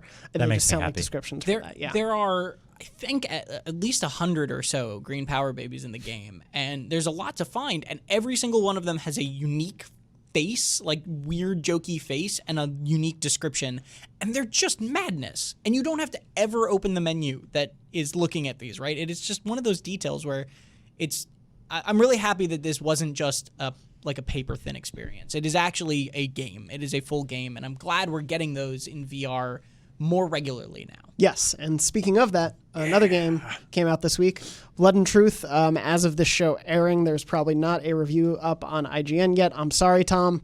I had family over this weekend, but I'm working on the review. Everyone out there who has asked. How dare you not hide in the helmet when your family comes I know, over? I'm sorry. I had to go out to dinner. And have Blood and good Truth food is with a them. game about family. Damn it! It That's is. true. It's a game about a crime family, and I don't want to go into too many spoilers about it. It is available as we're talking about this. I've played through the whole game. Max, you finished it, and Brian, Yeah. you're almost done with Yes. it. I want to talk, first of all, hear from you guys, because obviously I'll be writing a lot more, but want to hear from you first, both about how you feel about Blood and Truth. For those who may not know, it's made by Sony's London studio. They created London Heist, which was part of the PlayStation VR Worlds bundle very early on, I think launched title-ish thing for the PSVR headset. This is a much more fully featured version of that. This is a game with a cohesive story, many multiple levels. There's a time attack mode, challenges, etc. So what did you two think about it? I love this game. Yeah, this is like straight up one of my favorite PSVR games, like hands down. It's I think it totally plays into the limitations of what it like. If you took this game out of VR, it would be just sort of like a AA sort of mid 2000s point, something like that you would see on the Wii, almost like a kind of like a Lycon game in VR. Like Dead Space Extraction. Yeah, or like Red Steel 2 or something like that. Yeah. Like something you're like, oh, that's ambitious. It's cool. In VR, it's a totally different thing, and it makes it so much more fun and interesting. I don't want to spoil anything, but there's like a travel montage early in the game after like this sort of like opening kind of just this big opening sort of set piece. And then your character gets in a car and goes in a plane and gets to an airport, and each one of those little vignettes only lasts about 30 seconds, but they're all entirely done in VR, and looking around and like kind of geeking out about little details is super fun and interesting. And then the game gets going, the voice acting is really great, and it's basically like a shooting game that's very arcadey, but you can find collectibles and little targets around everywhere that will allow you to kind of upgrade and customize your weapons. So it's a little more depth than something like, Time Crisis or something like that. There's a lot of good replayability to it. I've beaten the whole campaign. I'm very much like, I'm going to go back because I missed a lot of these things. They're very easy to miss. It's really interesting to have like a sort of like, balls out action game in PSVR that it's also full of fun little personal moments and toys and stuff like that. There's a section where like you're put in front of a turntable and you can move the crossfader on the mixer back and forth and fade between two songs and put your other hand out and scratch on the record, and it's like you didn't need to put this in here, but you did because it's fun. That's one instance. Yeah. Yep. I don't think I even did that. Yeah. So that's something I really adore about this. The London Heist demo when I first played it was the thing that like definitively sold me on PSVR. Like I was like, I like the design of this machine, and the fact that this is, I mean, yeah, it's old PS Move controllers, but like there's a part where I instinctively grabbed a flashlight and threw it, and I was like, oh, that worked, and they anticipated that I would do that, and they allowed the game to allow me to do that. And I think that's the coolest thing. And this game completely doubles down on that. Every time there's a clipboard, I throw it. Oh, me too. Every clipboard. I think everyone does that. The first time you grab it, you just sit down and you just like frisbee toss it. Yep. Have you eaten a cookie? No. You can eat you can eat a cookie. You find cookies, and you hold up your controller to the headpiece, and it goes. But I was little bites disappear. I don't want to ruin what the collectible is, but there's a collectible throughout the game. You can get a collection of them, and you can interact with them. The dumbest, it's so dumb. funniest thing. It's really fun. There's a scene where you're like a couple scenes where you're sort of riding shotgun in a car, which is weird because you're in the UK and they're backwards there, so it broke my brain a little bit because I'm like, I'm driving in a car on the wrong side. And I said this when we played the demo or the sort of like a vertical slice of this game at the VR demo thing a couple of weeks ago. But I want a whole buddy cop video game. And I was just sitting in the car and my brother's driving in the game and I'm just interacting with stuff. You can reach up and grab like the little like sun block mirror thing, pull it down. You can like be an ass and just hit the button so the window goes up and down. Yeah. You can like toggle the direction of the way like the air conditioning in the car moves towards you, and like you don't feel it, you don't see it, but it's just there. And every single time you reach out to sort of interact with something in this game and it works, it's just so cool. It's great, yeah. There are a lot of things where I feel like they just looked at how people interact with the world, and like the gameplay itself is fairly rudimentary. You're going from kind of point A to point B and shooting dudes, and then occasionally you have these like big set piece moments that are phenomenal. They're like so fun. The music swells, and you're just like, holy shit, I'm James Bond right now. Yeah. And it's all of the places where it is like feels like a AAA game are in presentation and in sort of how refined everything feels. Yes. Everything just works. Little things like just picking up objects, how you can interact with them. And I got the sense that there's a bunch of stuff in there I didn't even check out. Because if you play the London Heist demo, there are trophies for that. And there's like a bunch of stuff where it's like optional objectives where it's like, oh, did you smoke the cigar, or like, did you high five the man, or whatever the thing was. Well, and there are a lot of good levels that let you essentially go off into different paths. Yep. So there's that incentive to also re-explore things. There was like a scene where somebody handed me a vape pen and I grabbed it and I was like, all right, and I put it against my mouth and the Move controller just bumped my lips, my human man lips in real life, and I was like, that's so dumb. Why did I do that? But that was like really like to have that sort of tactile feedback of like something actually interacting with me physically, and it being completely instinctual and checking out is really interesting. I think like one of the weird drawbacks, and this is not necessarily a drawback, this is sort of my own like immersion walls that I put up, but like the game starts with you sort of sitting in a chair and interacting with somebody on the other side of a table, and then you feel like you're sitting, and I was sitting on my couch, and then much of the game is sort of standing up and moving around, but I never stood up. So it almost feels like you're in a wheelchair the whole time, or you're on a ride or something like that. And you have a couple different settings you can play with that are like sort of comfort-wise. You can teleport around areas, which I found the easiest, but you can also kind of flip on like a much more interactive motion where you can kind of walk from place to place. And within all of that, you can strafe. So you have like your buttons on your Move controller that let you go left and right around certain environments. And so you'll find yourself like kind of peering around corners and looking up in like ceilings and lofts and like looking for collectibles and hidden stuff like that. And it's just like, I'm so happy this game exists. Yeah, I'm really excited about it. With cover especially, it's that thing of like, oh, I have to deal with cover. It's not, I can't just lock into place. I'm not safe. Like really, it affects how much you're peeking out or not peeking out, where you can kind of shoot blind behind it and everything. I loved just how much freedom it gives you and all of that. I do agree, Max. I think like its highs are the presentation and the stuff where it really like puts you in the middle of the Italian Job or a James Bond movie. I do think like the tech is a little limited to their ambitions in terms of when it comes to movement and things like that, because you do occasionally feel like I am just moving forward through this environment, and I wish there was a little bit more to it. It still feels like an old light gun game. Yeah, like it feels like it's not strictly on rails, but it is like it has sort of rails as options. Yeah. It's funny how also there'll be like a badass action sequence, and you're like, in order to not puke your guts out, you're moving at like a really leisurely pace. And just kind of like Yeah. smoothly running through, but you're jumping off rooftops. And There's a gunning couple down moments guys. where they play with slow-mo. Yeah. It's really, really well done. It's Where, so like, good. Something happens and everything slows, and it's like, and it slows down, and you're like, this looks awesome. It's just cool to be here. Yeah, we had somebody write in complaining about sort of the death of light gun games. If you are a person who likes that sort of thing, like keep an eye on PlayStation VR, because this is so totally that. Yes, To the point where, and I was like towards the end of the game still noticing little tricks you could do, like you get like what is it, like the optics for the sights. Oh, yeah. If you take, also you can two-hand a pistol grip, like you'll have your gun with one hand, and I've been sort of playing it like just pointing one gun out and shooting stuff. But if you take the second controller and sort of like put them together. your hands will grip together in the game, and then if you suddenly put the gun up to your eyes, you're like, oh, I can like see through the scope. Yeah. Yep. And it's weirdly toyetic in that sense. Like you feel like, oh, I sort of want to actually heft the sniper rifle like I would, and suddenly you're actually looking through the scope. I brought them like real close to the visor because I was like, oh, this allows me to actually see what I'm supposed to be seeing. Yep. And you get a pump action shotgun, and sure enough, you have to use both hands to cock actually, it. And it's just, it's so like, it's such a simple little thing, but it completely works. And it made me so happy to just sort of have that, just this stupid loud action movie experience. Yeah, I think it's such a great precedent for like what PSVR games can be, and I really hope London Studio is immediately working on a sequel, and hope people really pick up this game if you have PSVR, because it's so much fun. It needs a sequel. It fulfills that promise of a VR game of putting you in the movie that you wish you could always star in. And I'm so excited to see what the future of that looks like. But yeah, it's not a bad week for PSVR. If you own one or are thinking of buying, they announced 2 new bundles that have these games in them. Go get those. These games are so fun. Yeah, absolutely worth it. That library keeps getting better. Yeah.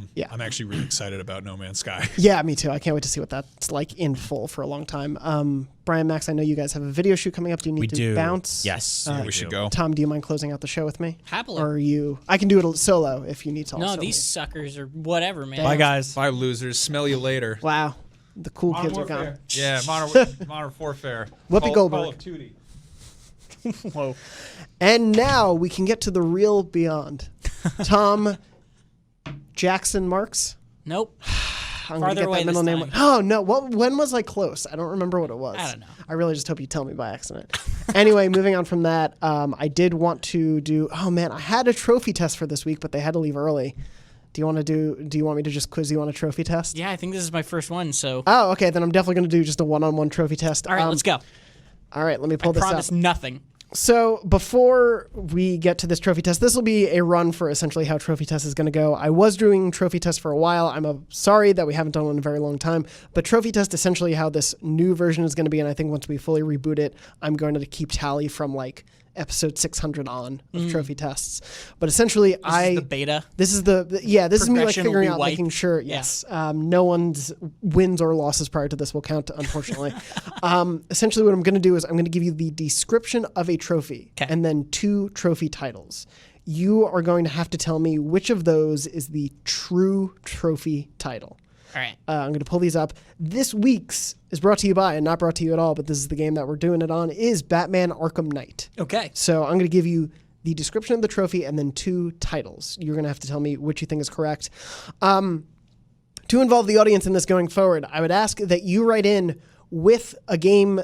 So write into beyond@ign.com. That is our email. You can send questions, comments, memory card segments, which we'll get to in a second, as well as trophy test suggestions. I would like you to send the name of the game you want me to do a trophy test about, and I will do my best to come up with fake trophy titles for it.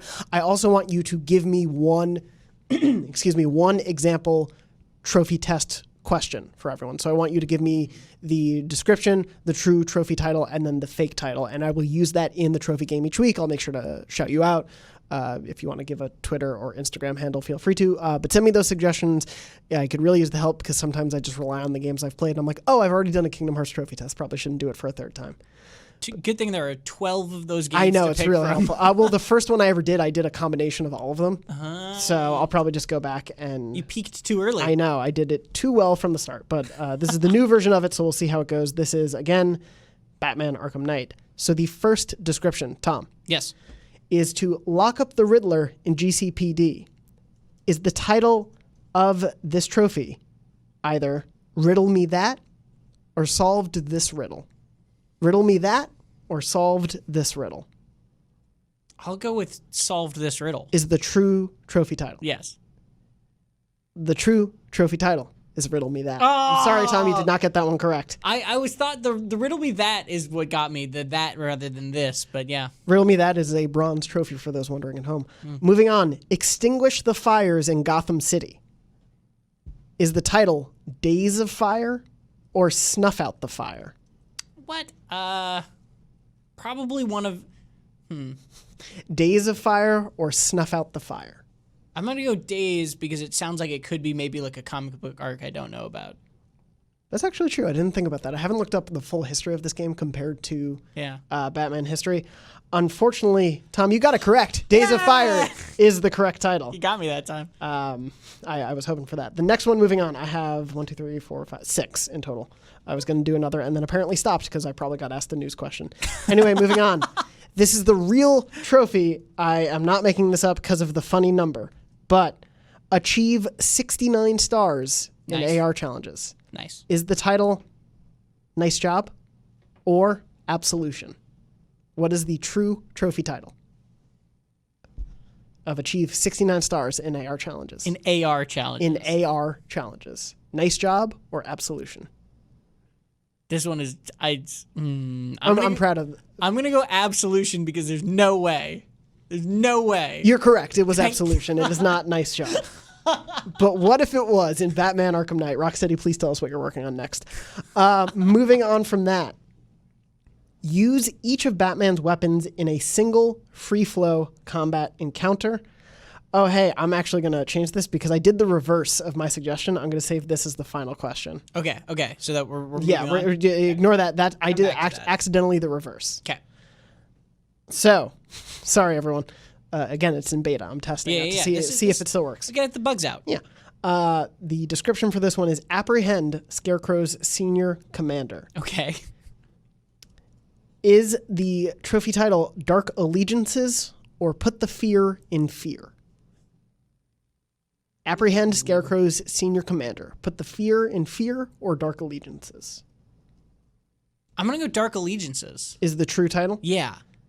You're correct. Whew. I was hoping this was meant more for a panel. I was hoping that was going to really trip up one of these two boys. It did not because you were here. Moving on from that, another Scarecrow question. Survive the Scarecrow's ambush. Is that Fear of Success or Fear the Night? Night is spelled with a K. Okay. Yeah. Fear the Night or Fear of Success, which is Survive Scarecrow's ambush. I'm going to go with Fear the Night because if that means, I'm going to go with that. Fear the Night. You got it wrong. It's Fear of Success. Really? I know. It's weird, right? Fear the Night is a good one. Is a better one. Yeah, thank you. That's a good trick. Rocksteady, hire me to do your trophies and also tell me what game you're working on, please. Final one. This would be what I'd probably use as a tiebreaker. So I wrote 2 descriptions. Okay. And you have to tell me which is the true description. Okay. So the title of the trophy is Cycle of Violence. And it is either to use 100 quick gadgets while in free flow combat, or use each of Batman's weapons in a single free flow combat encounter. Oh. So that's where I was reading that description because I thought I had 2 titles, but I didn't. I had 2 descriptions. Right. I'm going to go with the second one, the all weapons, because Cycle of Violence sounds like a radial wheel to me. It sounds better, right? Well, you'd be wrong because it's use 100 quick gadgets while in free flow combat, right? What? Yeah, I know. Rocksteady hired me to do your trophies and also tell me what game you're working on. Tom, thank you so much for joining me for this new and improved and definitely not at all bumpy version of Trophy Test. Do I get this W? You get this win, Tom. You have the first win of the newly revised Trophy Test. If someone out there could catalog for me who has the wins from last ones, I'll do a tally and kind of give people like a handicap / some wins, and I'll throw some things in there to give people a win. But we'll see how people do. I'm probably going to start like the full official tally with Tom's bonus one at episode 600, if we can do that. Before we end the show, I briefly want to do a memory card segment. So let's jump into that.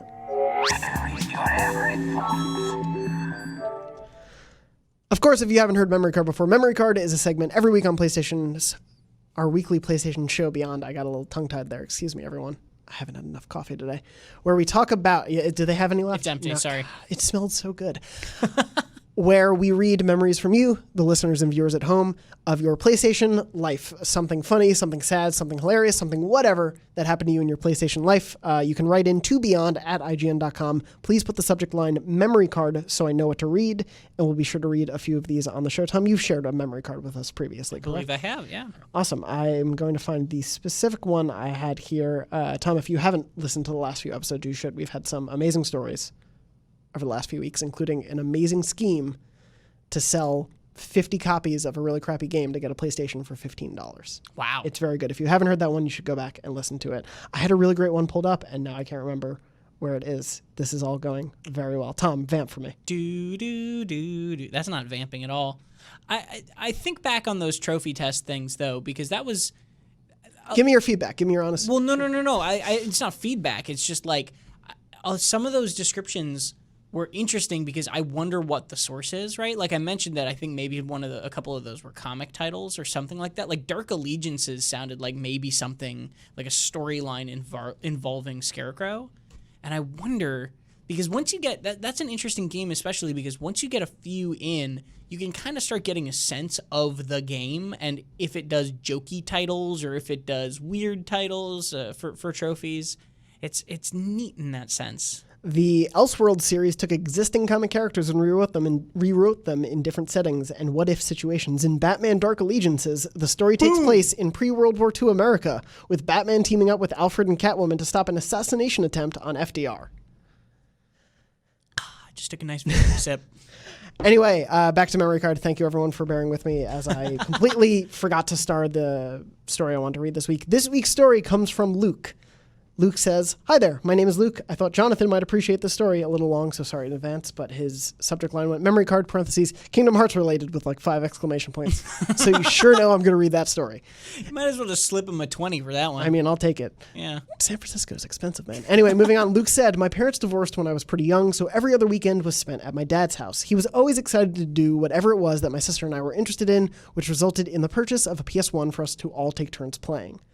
A few years passed, and I had a few friends with PS2s that had games I desperately wanted to play. One weekend, my dad took us to Target, and out of the blue, bought us a PS2 and 2 games, SSX Tricky and Kingdom Hearts. Number 1, awesome 2 games to choose. Those are 2 of my favorite games of that era. And 2, what a great dad to just out of the blue buy you a PS2. Yeah. Wonderful man.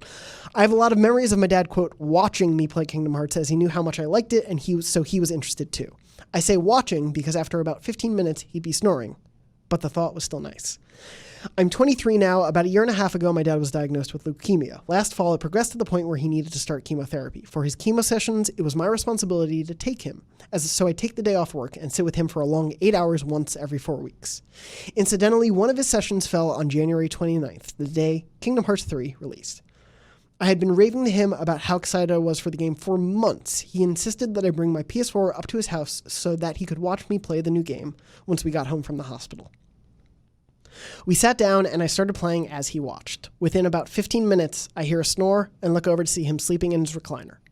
I found a weird sense of comfort at that moment, despite the situation.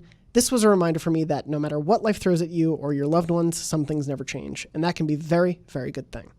Thanks for your time, and thank you for continuing to make the show the best it's ever been. Thank you very much, Luke. It's the highlight of my week every week, and that is from Luke.